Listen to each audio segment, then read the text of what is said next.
বিরোধী দল হিসাবে জামাত ইসলাম কথা বলতেছে না কেন? বিএনপি যে এতগুলো ব্লান্ডার করতেছে, বিএনপি যে কথায় কাজে বিভিন্ন রকম জায়গায় মানে একের পর এক সমস্যা করেই যাচ্ছে, বাংলাদেশকে একদম উলটপালট করে দিচ্ছে। তো বিএনপির এই কাউন্টার দেওয়ার জন্য সবচেয়ে বড় বিরোধী দল যেটা জামাত ইসলাম, এই জামাত ইসলাম একদম ঘুমিয়ে আছে কেন? তারা কি সত্যিকার অর্থে ঘুমিয়ে আছে?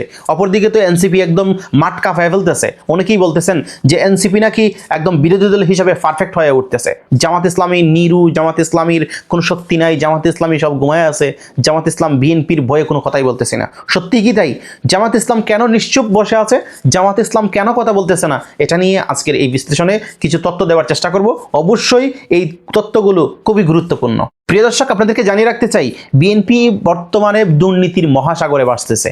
গতকাল যেভাবে একটা ব্লান্ডার করলো, যেভাবে এই যে মব করে ডক্টর আহসানিস মনসুর সাহেবকে, সজ্জন ব্যক্তি, খুব ধার্মিক একজন ব্যক্তি, খুব ভালো মানের একজন ব্যক্তি, অর্থনীতিবিদ, তাকে বাংলাদেশ ব্যাংকের গভর্নর পদ থেকে অপসারণ করে দিল। পরবর্তীতে আমরা দেখলাম গার্মেন্টস ব্যবসায়ী মুস্তাকুর সাহেব, যিনি নিজে একজন ঋণ খেলাপি শত কোটি টাকার মতো, তাকে এই গভর্নরের পদে অলঙ্কিত করা হইল। তো এটা কেন করা হয়েছে? আজকে দেখেন ন্যাশনাল ব্যাংক, যে ব্যাংক একদম দেউলিয়া প্রায়, এই ব্যাংকে মালিক হচ্ছে আব্দুল আওয়াল মিন্টু সাহেব। তো আব্দুল আওয়াল মিন্টুটাকে, আব্দুল আওয়াল মিন্টু হচ্ছে ফেনী 3 আসনের যিনি এমপি প্রার্থী থেকে বর্তমানে তিনি বন কি মন্ত্রী হয়েছেন। তো ওনার যে ব্যাংক, এটা হচ্ছে ন্যাশনাল ব্যাংক। তো এই ন্যাশনাল ব্যাংকে কিন্তু আজকে বাংলাদেশ ব্যাংক থেকে অনুমোদন করা হয়েছে 1000 কোটি টাকা। চিন্তা করতে পারছেন অ্যামাউন্টটা কত বড়? 1000 কোটি টাকা। আপনার আমার অনেকের, এই বাংলাদেশের অনেকের 1 লাখ, 5 লাখ, 10 লাখ টাকার জন্য কত অনেক কিছু হাতছাড়া হয়ে যাচ্ছে, কত কিছু হাতছাড়া হয়ে যাচ্ছে, কত মহামূল্যবান সুযোগগুলো নষ্ট হয়ে যাচ্ছে।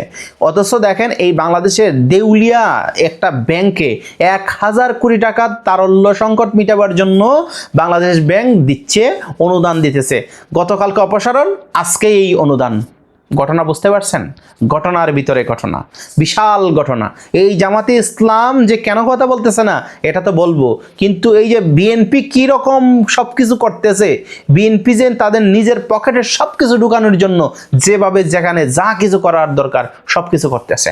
আমি বলেছি বিএনপির মধ্যে কোনো শিক্ষিত লোক নাই, বিএনপির মধ্যে যারা আছে সব দুর্নীতিবাজ, সব লোক। তো এই বিএনপি কিন্তু বাংলাদেশকে লিড দিতেছে। এটা কিন্তু বিএনপির দোষ না ভাই, এটা বিএনপির দোষ আমি মনে করি না। কারণ এটা আমাদের দোষ, আপনার দোষ, হ্যাঁ আপনার দোষ, আমার দোষ, আমাদের দোষ। কারণ আমরা তাদেরকে ভোট দিয়া ক্ষমতায় নিয়ে আসছি। আমরা এই যে শিশির মনিরের কথা এখন মনে পড়ে গেল, এই যে সিলেটের মধ্যে এই যে কি বলবো, কি ভাষায় বললে এই দুঃখ প্রকাশ করা যাবে, শিশির মনিরের মতন একজন লোক যিনি ব্যারিস্টার, তাকে মানুষ পছন্দ করলো না, অথচ একজন অক্ষম লোক, এই অক্ষম লোককে মানুষ পছন্দ করলো, দানের শীষ ভোট দিল। মানুষকে কি বলবেন? আমাদের মন মস্তিষ্ক এমনভাবে পচে গেছে, এগুলা শুধু কিচ্ছু না। তো এই অবস্থা চলতেছে বিএনপির মধ্যে। বিএনপির যে যে জায়গাগুলো ব্লান্ডার করতেছে, এই যে জামাত ইসলাম চুপ করে দেখতেছে, কথা বলতেছে না, সর্বোচ্চ দিলে একটা পোস্ট দিয়ে শেষ, খামসারা একদম বসে আছে। তীব্র নিন্দা এবং প্রতিবাদ জানাই। মিয়া গোলাম পরোয়ার, এহসানুল মাহবুব জুবাইর, এই টাইপের পোস্ট আসতেছে। এর বাহিরে পোস্ট নাই কেন? কারণ জামাতে ইসলামী ওই জায়গায় একটা কৌশল নিছে। জামাত ইসলামের কৌশলটা কি? জামাত ইসলামের কথা হচ্ছে, ভাই তোমরা যখন ভোট দিয়েছো, তোমাদের দল কি করে ওইটা তোমরা দেখো, তোমরা ভালো করে দেখো। বিএনপি কে যারা ভোট দিচ্ছে তারা তো দেখতে হবে বিএনপি কি করতেছে। বিএনপি যে অযোগ্য লোকদেরকে পোস্টিং দিতেছে তাদের দুর্নীতির স্বার্থে, এগুলা তো দেখতে হবে। মানুষের সামনে এগুলা কিন্তু তুলে ধরতেছে সবাই। এনসিপি কাজটা করতেছে, ভালো কাজ, কিন্তু জামাত ইসলাম কিন্তু কৌশলগত অবস্থান নিছে। জামাত ইসলামী একদমই ভীতু টাইপের, জামাত ইসলামী কথা বলতেছে না এরকম কিন্তু না। জামাত ইসলাম কি এখন আন্দোলন করবে? জামাত ইসলাম যদি আন্দোলন করে তাহলে একটা মহা গ্যাঞ্জাম, মহা ক্যাসাল। তাহলে বলবে কি মানুষ, দেখো জামাত ইসলামের জন্য তারা যেহেতু ক্ষমতায় যাইতে পারে নাই, এই রাজাকারের দল, তারা বিএনপিকে কাজ করতে দিচ্ছে না। তো বিএনপি কাজ করুক, বিএনপি দুর্নীতি করুক, যাই করুক, কিন্তু বাংলাদেশের মানুষ তো জানে তারা যে দুর্নীতিবাজ, তারা দেখতে হবে না এটা? হ্যাঁ, দেখার জন্যই সুযোগটা দিচ্ছে। জামাত ইসলামের কাছে সব কিন্তু রেকর্ড আছে। জামাত ইসলামী সব কিছু লিপিবদ্ধ করতেছে। জামাত ইসলামী সময় হলে কামড় দিয়ে ধরবে এবং গাঁটটা মটকায় ফেলবে। তাদের এটাই হচ্ছে থিওরি। সুতরাং এটা বুঝতে হবে, যারা জামাত ইসলামকে ভুল বুঝতেছেন যে জামাত ইসলাম কেন কথা বলতেছে না, একদম কি তারা ভয় পেয়ে গেল, এনসিপি পারফেক্ট দল। আরে ভাই, এখানে বুঝতে হবে এনসিপি পারফেক্ট দল, এনসিপিকে সামনে আগায় দেওয়া হচ্ছে, এনসিপি প্রতিবাদ করতেছে, সব জায়গায় কাউন্টার করতেছে, যেহেতু তারা তরুণদের দল একদম পারফেক্টলি। কিন্তু জামাত ইসলাম এই জায়গায় একটু পিছনে গিয়ে তারা দেখতেছে, পর্যবেক্ষণ করতেছে। মনে রাখবেন, আপনাকে শিকার করতে হলে, সিংহ যখন শিকার করে, সিংহ সবসময় আগিয়ে যায় না। সিংহ একটা জায়গায় কোনো একটা পজিশন নিয়ে চুপ মেরে বসে থাকে। যখন শিকারটা সঠিক জায়গায় আসে, যখন এই সিংহের একদম ক্যাপচার করবার মতন জায়গায় আসে, তখন সে লাফ দিয়ে ধরে ফেলে। এইটা জামাত ইসলামের স্ট্যান্ড। জামাত ইসলামে দেখাইতেছে যে দেখো তারা কি কি করতেছে। একদম হাট বাজার থেকে শুরু করে এমন কোনো জায়গায় নাই যে সব জায়গায় একদম তুলকালাম কাণ্ড ঘটাইতেছে বিএনপি। বিএনপি একদম বাংলাদেশ ব্যাংক থেকে শুরু করে একদম এই যে আপনার আমার মুদি দোকান পর্যন্ত সব জায়গায় সমস্যা, সব জায়গায় সিন্ডিকেট, সব জায়গায় একটা বিশাল ক্যাসালের মধ্যে যাচ্ছে। সুতরাং এগুলো জনগণ দেখতেছে।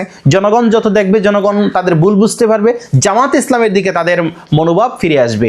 জামাত ইসলামের দিকে ফিরে আসার ফলে জামাত ইসলামের ভোট ব্যাংক বাড়বে, জামাত ইসলামের সাপোর্টার বাড়বে। অপরদিকে এই ফ্যাসিস্টের দল যেটা আওয়ামী লীগের আছে, তারা তো বিভিন্ন রকমের মাঠ গরম করতেছে। এই যে আওয়ামী লীগকে আজকেও কয়েকজনকে জামিন দেওয়া হয়েছে, যা তার মধ্যে এই যে ইয়াবা বদিকে জামিন দেওয়া হয়েছে, তারপরে ওই যে আইবি রহমানকে জামিন দেওয়া হয়েছে। আপনি চিন্তা করতেছেন, এই আইবিকে জামিন দেওয়া হয়েছে। তারা প্রত্যেকেই গণহত্যার সাথে সংযুক্ত, তারা প্রত্যেকেই গণহত্যার সাথে জড়িত, ওতপ্রোতভাবে জড়িত। কিন্তু বিএনপি এগুলাই করতেছে। বিএনপি খাল কেটে কুমির নিয়ে আসতেছে, এই কুমিরেই বিএনপিকে গিলে খাবে। আমি বলে দেখলাম, বিএনপিকে গিলে খাবে এই আওয়ামী লীগ নামক যারা কুমির, এই তারাই গিলে খাবে। একটু ধৈর্য ধরেন, দেখেন না খেলাটা যে কোন লেভেলে চলতেছে, আপনারা তখন হারে হারে বুঝতে পারবেন, আপনারা দেখতে পাবেন। আর জামাতে ইসলাম কখনো ভুল করে না এই কথা আমি বলি না, তবে জামাতে ইসলাম যেরকম নিশ্চুপ বসে আছে, তারা কিন্তু তাদের কর্মপদ্ধতি সাজাইতেছে, তারা তাদের মতো করে সবকিছু করতেছে এবং চুপ মেরে বসে আছে, শিকারের অপেক্ষা করতেছে। এই শিকার যে হবে, এই শিকার যখন হবে তখন বুঝতে পারবেন, আর কখনো ভুল হবে না। নাসিরুদ্দিন পাটোয়ারি বলছে, আর যখন ভুল করব না, যখন শুদ্ধ করব, যখন এই কাজটা আমরা পারফেক্টলি করতে পারবো, তখন বিপ্লবী সরকার গঠন করা হবে। কি করা হবে এটা তখন বুঝতে পারবেন। আমরা চাই বিএনপি খুব ভালোভাবে দেশটাকে পরিচালনা করুক, কিন্তু বিএনপি চাচ্ছে না তারা দেশটা সুন্দরভাবে পরিচালনা করুক। তারা আওয়ামী লীগকে পুনর্বাসন এমনভাবে করতেছে, আওয়ামী লীগের পেটের ভিতরে চলেই যাচ্ছে। চলে যাওয়ার পরে দেখবেন যে আওয়ামী লীগের কাছে তাদের আর কোনো ভ্যালু থাকবে না। এমনও হইতে পারে যে জামাত ইসলাম সরকার আর আওয়ামী লীগ হচ্ছে বিরোধী দল। এই রকম পরিস্থিতি কিন্তু ক্যালকুলেশনের দিকে দেশ আগিয়ে যাচ্ছে। বিএনপি নিজেদের কপাল নিজেরাই কোরাল মারতেছে, এটা আর কেউ ফিরাইতে পারবে না। কারণ বিএনপি চায় না যে তারা খুব ভালোভাবে সরকার পরিচালনা করুক। এজন্যই তারা যোগ্যতা, মেধা এবং জ্ঞানহীন কিছু কর্মকাণ্ডহীন লোকদেরকে বিভিন্ন জায়গায় পোস্টিং দিয়ে তাদের দুর্নীতির রাস্তাকে ক্লিয়ার করতেছে। অনেক খিদা 17 বছরের খিদা। তো 17 বছরের খিদা হইলে কি 17 বছর খাবার কি একসাথে খাওয়া যায় ভাই? এটা তো ভাত না, এটা তো ফল না, এটা তো টাকা, এটা তো হচ্ছে স্বর্ণ, এটা তো হচ্ছে মানি, ডলার, এগুলো যাবে। ঠিক আছে, তো সমস্যা নাই, করতে থাকেন। সময় মতো শিকার কিন্তু জামাত ইসলাম করেই দিবে, একটু ধৈর্য ধরেন।